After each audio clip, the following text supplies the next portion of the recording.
I think the odds that the S&P delivers over 5% returns a year for the next 10 or 15 years approximates zero. This is why I was asking and saying at the beginning that, the Magnificent Five or the Magnificent Seven, tell me those cash flows.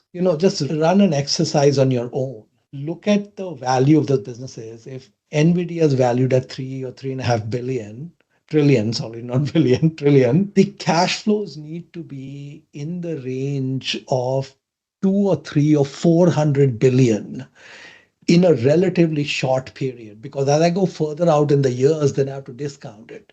Yep. So when is NVIDIA going to deliver a year, single year, 500 billion cash flow? Okay, 700 billion cash flow. Because if I'm putting out 3.5 trillion, I want 7, 8 trillion out of it, right? I want to double my money in a few years.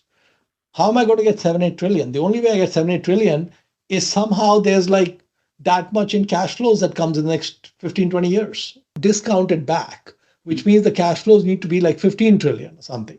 To get my 7 trillion, Yep. I need 15 trillion in cash flow. Show me how they're coming and which year, what cash flows are coming. And I just think that the math on that is hard. I mean, to me, it just goes into a too hard pile.